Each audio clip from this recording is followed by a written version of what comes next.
Hey everybody, KingCorphish here. Tomorrow is New Year's Eve, and we've had a lot of great games this year, so I feel like now is a better time than any to talk about all of the games from 2015. So here's my top 5 favorite games from 2015. But first, here are some honorable mentions. Let's go! Call of Duty Black Ops 3. I suck at it, and I only played it the one time, but it was kind of fun, so I guess I'll put it in the video. Fallout 4. I've never played a Fallout game, and I've never played this one either, but it looks interesting, and I'm gonna give it a try one of these days. Undertale. OMG, it looks like Mother. The story is so dark. This kid scares me. Emily is Away. If I were 10 years older, I'd find this game really nostalgic, but I'm not. But it is throwing me back to when I was 8 years old. Story is interesting, and it's free. Add me on AIM.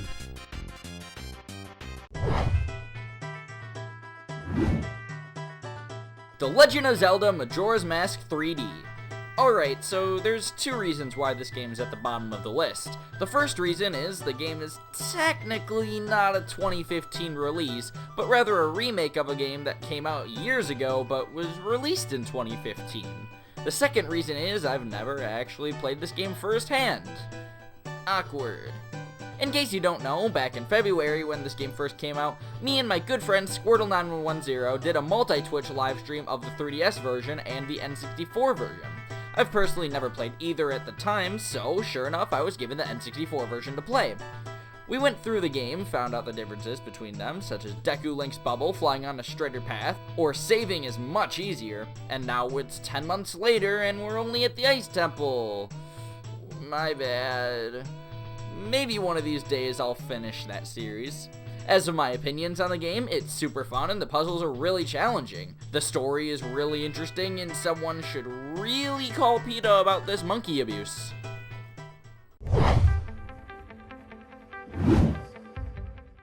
Five Nights at Freddy's 3 and Five Nights at Freddy's 4. Okay, so now we're getting into the games that I actually count as being released in 2015. Yeah, it's kind of weird that I'm putting 2 games in one section, but to be honest, these 2 games, as well as the other ones in the series, all practically go hand in hand with each other to create one large and intricate story. But more importantly, these 2 games, compared to the other 2 in the series, are so different and just about nothing like the first 2, but at the same time, practically the same. In Five Nights at Freddy's 1 and 2, you've got the animatronics all navigating through tight halls and rooms to get to your main office. In Five Nights at Freddy's 3, it's fairly similar, but they scrapped all the already existing animatronics and replaced it with just one. This terrifying looking creature spawned from hell. Now, rather than just looking back and forth to stop him, you have to turn on and off air ventilation, block him off, and sound off the balloon boy in order to keep him away. In Five Nights at Freddy's 4, they scrapped the building itself, and the game now takes place in a child's bedroom. You need to look back and forth between bedroom hallways, closets, and even under your own bed. Not to mention, the animatronics got some major remodeling, and they look like they're taken directly out of a nightmare. Sure, in Five Nights at Freddy's 3, Springtrap's jump scare was really underwhelming. He just leans forward at you. Five Nights at Freddy's 4's jump scares are genuinely terrifying, with the creatures reaching out to grab you and blood goes everywhere when you die. And the sound effect is absolutely horrifying as well.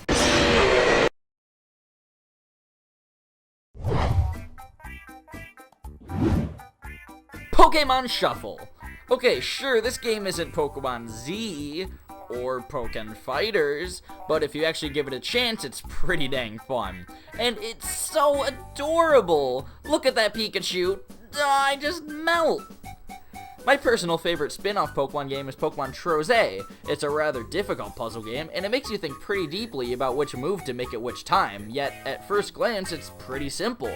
4 in a row and you're good to go. Anyone remember that slogan? No? Okay. Pokemon Shuffle is essentially an easier version of Pokemon Troze. Yes, easier than Troze's sequel, which is also a pretty good game to be honest. You just gotta hold down and drag Pokemon to get 4 in a row. The one and only problem with Pokemon Shuffle is the fact that you only get to play 5 matches per game session. Pokemon does this on purpose, seeing as how it's a free game, so I can't get too mad at it. But if you want to have a long Pokemon Shuffle session, you just have to throw a couple bucks and you can play for hours. Pokemon Shuffle is more of a casual pick up and play game when you have some downtime, or in my case, pick up and play whenever you're bored in history class. I recommend it to just about any Pokemon fan.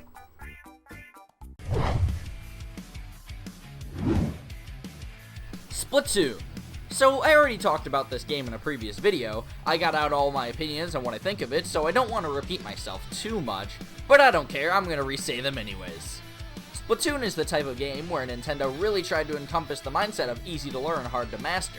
Anybody can grab a controller and play the game and have a fun time, but at the same time, serious gamers can also work hard and rank up, learn new mechanics, and try to master new weapons and maps as soon as they release. You've got 4 people per team, you each have guns that spray ink, and the point of the game is to cover as much of the map as possible with your team's color of ink. Now, sure, you can get some kills, but that isn't really the point, and to be honest, you don't actually gain any type of advantage if you do kill somebody. It's really simple, colorful, and fun, and it's definitely a terrific game. Along with the online mode, you've also got a story mode, and since my Splatoon video 7 months ago... Oh my gosh, was that video 7 months ago? I still haven't played the story mode, so I don't really know how to explain it. Sorry. From first glance, it's very Mario Galaxy-esque, where you jump from section to section, take down enemies, and get to the final goal. Now, you may be wondering, Ryan, since you made your first Splatoon video, there's been a bunch of DLC with new weapons, maps, and more. Have your opinions changed since then? The short answer? No, they haven't. I haven't even touched Splatoon since the game's release, and even for this top 5, I'm just reusing footage from my first Splatoon video. Of course, I've seen content on the current version of the game, mostly from my good friend Krusty Sean, and the game does look bigger, better, and fuller than ever before.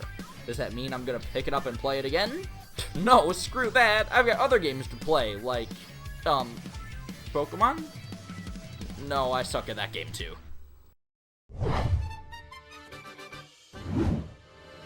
Yes, my #1 favorite game of all time from 2015 is The Legend of Zelda Triforce Heroes. I've said it many times and I'll say it again, multiplayer co-op games are my favorite genre of video games. And it's also one of the most scarce genre of games as well. When I say multiplayer co-op games, I mainly am referring to games like Final Fantasy Crystal Chronicles or Zelda 4 Swords, the predecessor to Triforce Heroes. You just can't recreate the type of feeling you get when you have to discuss with your friends how exactly you're going to get through a certain puzzle.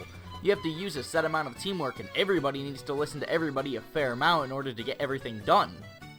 In these type of games, there's never one leader or one person in charge. For this video, I'm using footage from the Legend of Zelda Triforce Heroes Let's Play that I'm a part of over at Asteroid Mania Videos channel.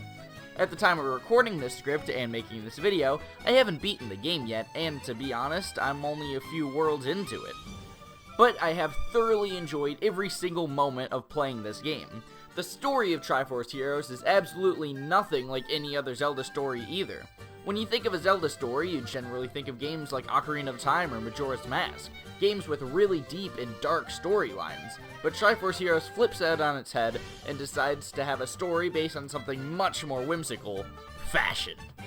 Speaking of fashion, in this game you can dress your characters up in many different costumes, and these costumes can give you different types of bonuses in the game, such as the Zelda dress that can let you spawn more hearts, or the Kokiri clothes that help you shoot 3 arrows instead of 1. It adds a lot of diversity to the game, and it's a small thing, but can change every single player's experience with the game. If you're looking for a really good time with friends, I couldn't recommend this game enough. But would I recommend this game for a first Zelda game? No, I wouldn't. Sorry, Asteroid. However, this game is still absolutely fantastic and has earned my #1 spot in my top 10 games of 2015. Hey everybody, KingCorphish here. Thank you so much for watching this video, it means so much to me. If you liked it enough, hitting this big red subscribe button would mean the world to me. Also, liking and commenting on the videos is a big help as well. Right here you could find a playlist of all my KingCorphish originals that I put a lot of work into. And this is my Twitter, if you go follow it, I'll be eternally grateful. With that being said, thank you so much for watching, and I'll catch you guys all in the next video. See ya!